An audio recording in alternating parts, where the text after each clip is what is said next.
हरे कृष्ण। आज हम भगवत गीता महात्मा के दूसरा अध्याय जानेंगे। पहले जो है माता लक्ष्मी जो है भगवान श्री विष्णु से जानने का आग्रह किया, तो भगवान विष्णु जो है पहला अध्याय बता चुके हैं, अभी दूसरा अध्याय जो है बताने के लिए जा रहे हैं। तो श्री भगवान कहते हैं, हे लक्ष्मी, प्रथम अध्याय के महात्मा का उत्तम उपाख्यान मैंने तुम्हें सुना दिया। आप अन्य अध्याय के महात्मा श्रवण करो। आप सभी लोग भी श्रवण करिए ध्यानपूर्वक। दक्षिण दिशा में बेत्ता ब्राह्मण के पुरंदरपुर नामक नगर में श्रीमान वेद शर्मा नामक एक विद्वान ब्राह्मण रहते थे। ब्राह्मण भी थे और साथ में विद्वान भी थे, जो वेद वेत्ता था, जो समस्त वेदों को जानते थे। ऐसे ब्राह्मण वे अतिथियों के पूजक, श्रद्धाशील, वेद शास्त्रों के विशेषज्ञ, यज्ञों का अनुष्ठान करने वाले और तपस्वियों के सदा ही प्रिय थे।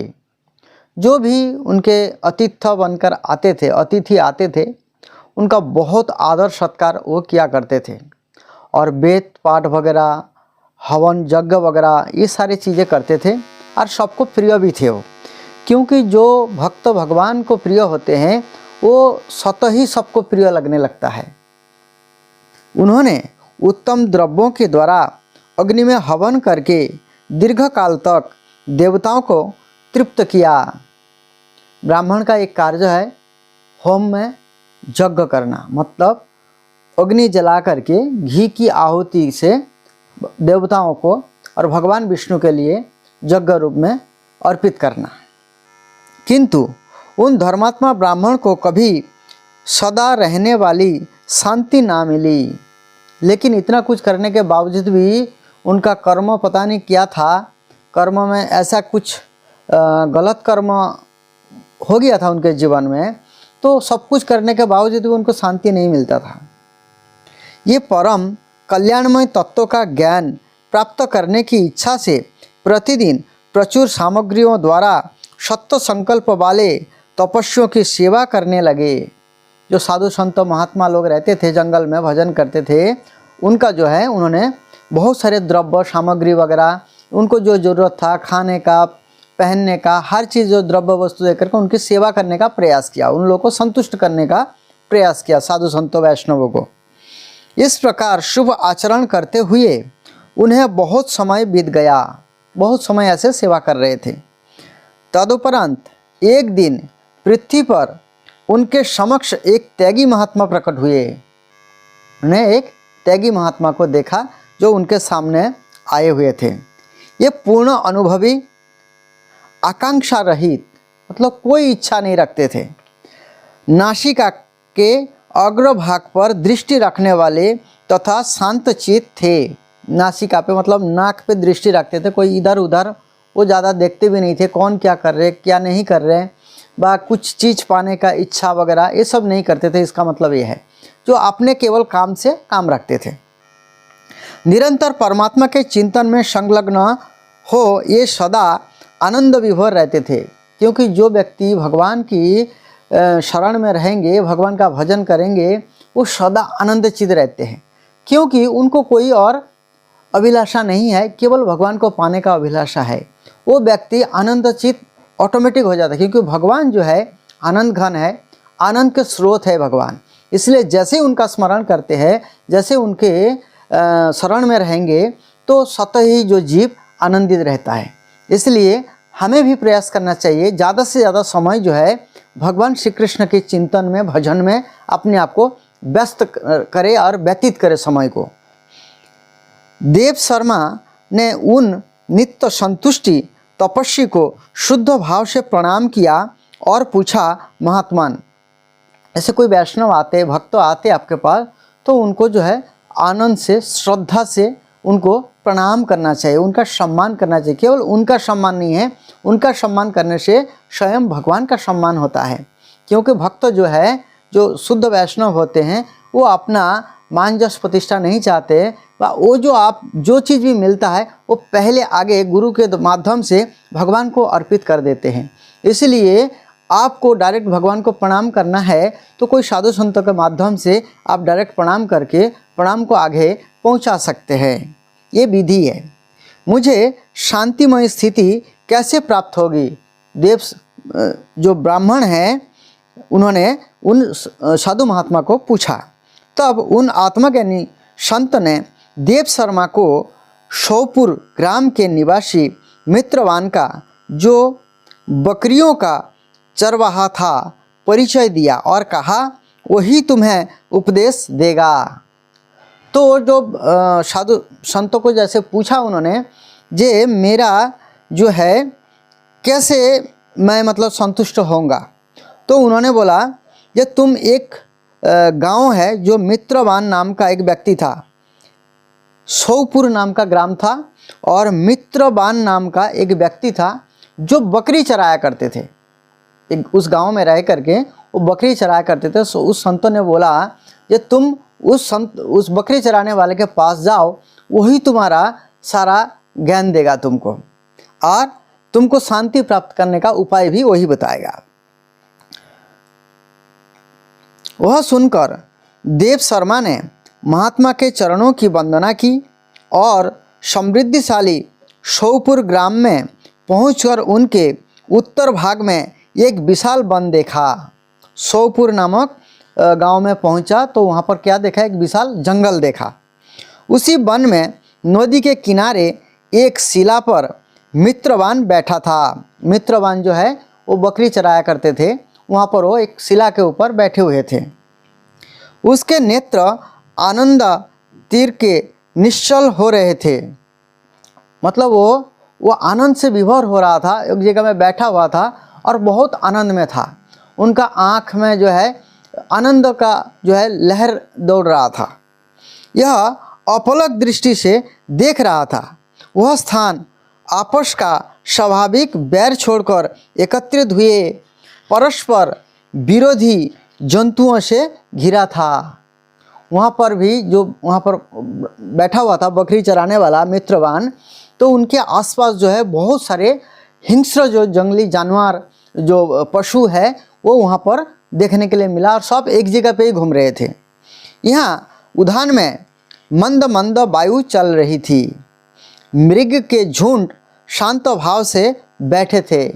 बहुत सारे हिरण वहाँ पर बैठे हुए थे, और मित्रवान दया से भरी हुई आनंदमयी मनोहारिणी दृष्टि से पृथ्वी पर मानो अमृत छिड़क रहा हो।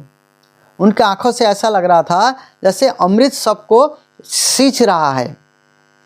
इस रूप में उसे देखकर देव शर्मा का मन प्रसन्न हो गया। जो देव शर्मा ब्राह्मण उनके पास गए थे उस जंगल में, तो ये दृश्य को देख करके उनको भी बहुत आनंद आने लगा। ये उत्सुक होकर बड़ी विनय के साथ मित्रवान के पास गए। मित्रवान ने भी अपने मस्तक को किंचित नवाकर देव शर्मा का सत्कार किया। जैसे हम लोग हरे कृष्ण बोलते हैं तो हरे कृष्ण ऐसे बोलते हैं, तो हम लोग भी उनका स्वागत करते हैं, सत्कार करते हैं। ऐसे देव शर्मा का सत्कार किया उन्होंने, मित्रवान ने। तदंतर विद्वान देव शर्मा अनन्य चित्त से मित्रवान के समीप गए, और जब उसके ध्यान का समय समाप्त हो गया उस समय उन्होंने अपने मन की बात पूछी। कौन? ब्राह्मण ने बकरी चारक को उन्होंने पूछा, जो मित्रवान नाम का था। महाभाग अर्थात हे महाभागवत, हरे कृष्णा, भगवान के सबसे प्रिय, मैं आत्मा का ज्ञान प्राप्त करना चाहता हूँ। ये किसने कहा? देव शर्मा ब्राह्मण ने कहा, ये मैं आत्मा के बारे में जानना चाहता हूँ, आत्मा का ज्ञान प्राप्त करना चाहता हूँ। क्योंकि आत्मा का ज्ञान व्यक्ति को हो जाता है तो निश्चित रूप से वो भगवान का भजन करेगा, रोक नहीं सकता है।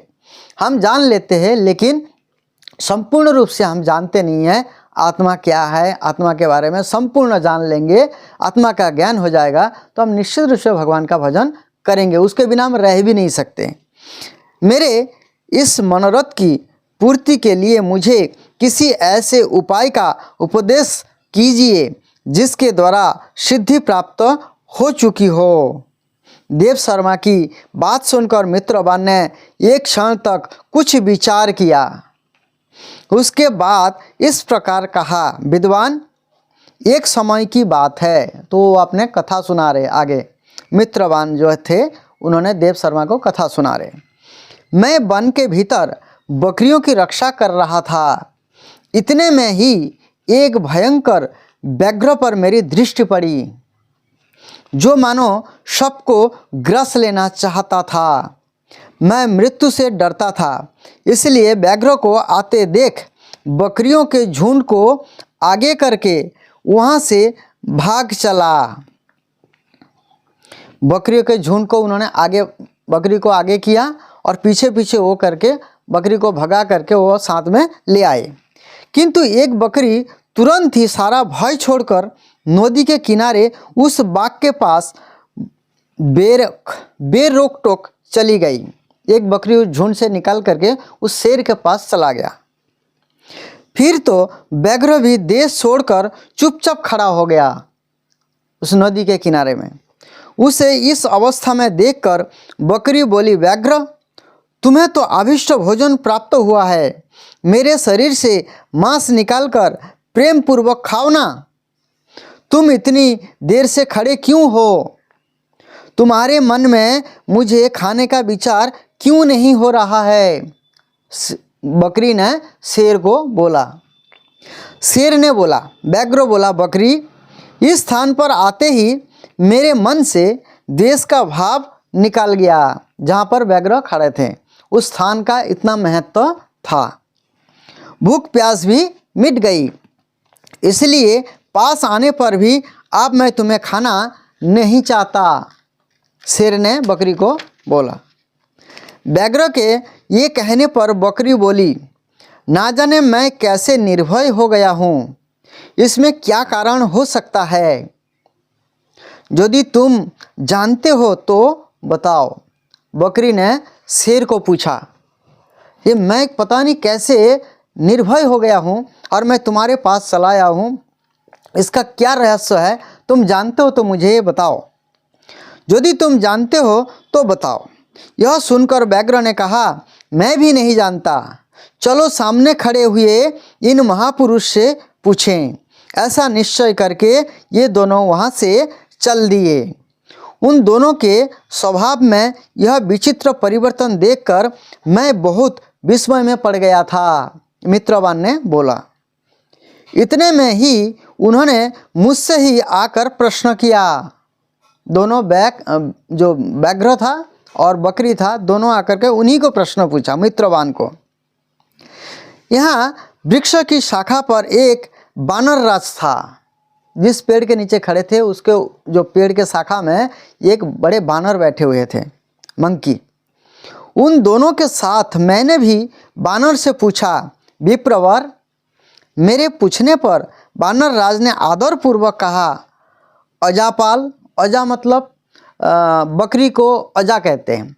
अजागल स्तन, बकरी में अजागल स्तन भी होते हैं, जो स्तन में ऐसा दिखता है लेकिन उस स्तन में दूध नहीं होते, इसलिए अजागल कहते हैं। अजापाल। अजापाल कौन है? जो बकरी का पालक था, मित्रवान। सुनो, इस विषय में मैं तुम्हें प्राचीन वृत्तांत सुनाता हूँ। ये कौन बोल रहे हैं? बानर राज बोल रहे हैं। यह सामने वन के भीतर जो बहुत बड़ा मंदिर है उसकी ओर देखो। इसमें ब्रह्मा जी का स्थापित किया हुआ एक शिवलिंग है। भगवान शिव जी का एक शिवलिंग है। पूर्व काल में यहाँ सुकर्मा नामक एक बुद्धिमान महात्मा रहते थे। उस मंदिर में एक सुकर्मा नामक एक महात्मा रहते थे, जो तपस्या में संलग्न होकर इस मंदिर में उपासना करते थे। डेली नित्य पूजन वगैरह, भजन वगैरह सारी चीज़ें वहीं रह करके करते थे। ये वन से फूलों का संग्रह कर लाते और नदी के जल से पूजनीय भगवान शंकर को स्नान कराकर उन्हीं से उनकी पूजा किया करते थे। भगवान शिव का पूजा किया करते थे। इस प्रकार आराधना का कार्य करते हुए सुकर्मा यहाँ निवास करते थे। बहुत समय के बाद उनके समीप किसी अतिथि का आगमन हुआ। कौन? वो जो ब्राह्मण थे वहाँ पर, सुकर्मा नामक ब्राह्मण, उनके पास एक अतिथि आए। सुकर्मा ने भोजन के लिए फल लाकर अतिथियों को अर्पण किया और कहा, विद्वान, मैं केवल तत्वज्ञानी की इच्छा से भगवान शंकर की आराधना करता हूँ। कौन बोला? सुकर्मा ब्राह्मण ने उस अतिथि को बोला, ये मैं यहाँ पर रहता हूँ केवल क्या करने के लिए? ना शंकर जी की आराधना करने के लिए, तत्व ज्ञान की प्राप्ति के लिए। आज इस आराधना का फल परिपक्व होकर मुझे मिल गया, क्योंकि उनके पास वो अतिथि आए। क्योंकि इस समय आप जैसे महापुरुष ने मुझ पर अनुग्रह किया है। ये साधु पुरुष का जो है ये लक्षण होते हैं, जो दूसरे साधु को देख करके, चाहे वो साधु हो ना हो, उनको अपने जैसा साधु समझते हैं और उनका इतना आदर सत्कार करते हैं, इतना सम्मान करते हैं। वास्तव में अतिथि का जो सम्मान है भगवान की तरह करना चाहिए। अतिथि जिसका कोई तिथि नहीं होता है, कभी भी वो आ सकते हैं। सुकर्मा के ये मधुर वचन सुनकर तपस्या के धनी महात्मा अतिथियों को बड़ी प्रसन्नता हुई। उन्होंने एक शिलाखंड पर गीता के दूसरा अध्याय लिख दिया और ब्रह्मा जी को इसके पाठ एवं अभ्यास के लिए आज्ञा देते, ब्रह्मा जी नहीं, ब्राह्मण को। इसको थोड़ा काटना पड़ेगा बेटा, कोई बात नहीं, रहने दे, काटूंगा मैं। टाइम देख ले, क्या है, कितना टाइम हुआ है? सेकंड। कितना मिनट हुआ? दिख नहीं रहा है। वीडियो में देखो, वीडियो में ऊपर ऊपर जो वीडियो चल रहा है, कितना मिनट कितना सेकंड? वो दिख नहीं रहा है, ये लगा हुआ है ना। ठीक है, कोई बात नहीं। 10 मिनट हो गया होगा। उन्होंने एक शिलाखंड पर गीता का दूसरा अध्याय लिख दिया और ब्राह्मण को उसके पाठ एवं अभ्यास के लिए आज्ञा देते हुए कहा, ब्राह्मण, इससे तुम्हारा आत्मज्ञान संबंधी मनोरथ अपने आप सफल हो जाएगा। ये कहकर वो बुद्धिमान तपस्वी सुकर्मा के सामने ही उनके देखते देखते अंतर्ध्यान हो गए, जो अतिथि आए हुए थे। सुकर्मा विस्मित होकर उनके आदेश के अनुसार निरंतर गीता के द्वितीय अध्याय का अभ्यास करने लगे। हरे कृष्ण। सुकर्मा जो ब्राह्मण थे। तदुपरांत दीर्घ काल के पश्चात अंतःकरण शुद्ध होकर उन्हें आत्मज्ञान की प्राप्ति हुई। फिर ये जहाँ जहाँ गए वहाँ का तपोवन शांत हो गया। उनमें शीत उष्ण और राग द्वेष आदि की बाधाएं दूर हो गई। इतना ही नहीं, उन स्थानों में भूख प्यास का कष्ट भी जाता रहा तथा भय का सर्वथा अभाव हो गया। देखिए, गीता के जो दूसरे अध्याय का पाठ करने का ये फल है। जहाँ जहाँ वो तपस्वी ब्राह्मण जाते थे, देव शर्मा, वहाँ के तपोवन जो है शांत हो जाते थे और भूख प्यास का कष्ट भी स्वतः ही मिट जाता था। उस भगवत गीता के पाठ का इतना प्रभाव है उस ब्राह्मण के द्वारा। भय का सर्वथा अभाव हो गया, कोई भय नहीं रहता था। उस गीता के श्लोक के पाठ का इतना प्रभाव पड़ गया। यह सब द्वितीय अध्याय का जप करने वाले सुकर्मा ब्राह्मण की तपस्या का ही प्रभाव समझो। जो सुकर्मा ब्राह्मण का ये दूसरा अध्याय पाठ करने का प्रभाव है। मित्रवान कहता है, वानर राज के ये कहने पर मैं प्रसन्नतापूर्वक बकरी और बाघ के साथ उस मंदिर की ओर गया। यहाँ जाकर शिलाखंड पर लिखे हुए गीता के द्वितीय अध्याय को मैंने देखा और पढ़ा। उसी की आवृत्ति करने से मैंने तपस्या का पार पा लिया है। कौन? मित्रवान। अतः भद्र पुरुष, तुम भी सदा द्वितीय अध्याय की ही आवृत्ति किया करो। उन्होंने भी सलाह दिया देव शर्मा को कि आप भी इस द्वितीय अध्याय का पाठ शुरू कीजिए। तुम भी सदा द्वितीय अध्याय की ही आवृत्ति किया करो। ऐसा करने पर मुक्ति तुमसे दूर नहीं रहेगी, अर्थात मुक्ति प्राप्त कर सकते हो, मुक्ति तुम्हारे नज़दीक होगी। श्री भगवान कहते हैं, प्रिय मित्रवान के इस प्रकार आदेश देने पर देव शर्मा ने उसका पूजन किया और उसे प्रणाम करके पुरंदरपुर की राह ली, अर्थात अपने गांव पुरंदरपुर वापस आ गए शिव शर्मा ब्राह्मण। यहाँ किसी देवालय के पूर्वोक्त आत्मज्ञानी महात्मा को पाकर उन्होंने वह सारा वृत्तांत निवेदन किया और सबसे पहले उन्हीं से द्वितीय अध्याय को पढ़ा। उनसे उपदेश पाकर शुद्ध अंतःकरण करने वाले सुकर्मा प्रतिदिन बड़ी श्रद्धा के साथ द्वितीय अध्याय का पाठ करने लगा। तब से उन्होंने अनवक अर्थात प्रशंसा के योग्य परम पद को प्राप्त कर लिया, अर्थात वो हमेशा जो सम्मान के योग्य बन गया। लक्ष्मी व द्वितीय अध्याय का उपाख्यान कहा गया है। इसलिए हर एक अध्याय का अपना अपना महात्मा है। इसलिए कोई व्यक्ति द्वितीय अध्याय का पाठ करता है नित्य प्रतिदिन, तो भूख प्यास के कष्ट से वो व्यक्ति बिल्कुल मुक्त हो जाएंगे, कोई भय उनको नहीं सताएगा। और जो है वहाँ पर जो है जीव सब प्रेम से रहने लगेंगे, चाहे हिंस्र पशु क्यों ना हो, सारे अपना अपना जो है राग देश सब कुछ छोड़ करके सब मित्र बन जाएंगे। क्योंकि हर जीवात्मा में जो है भगवान का अंश है, सब जीव जो है भगवान का है, तो सब भाई भाई बन जाते हैं। भगवत गीता के द्वितीय अध्याय का इतना प्रभाव है। सब लोग भगवत गीता के द्वितीय अध्याय का डेली नित्य प्रतिदिन हो सकता है तो पाठ कीजिएगा। हरे कृष्ण।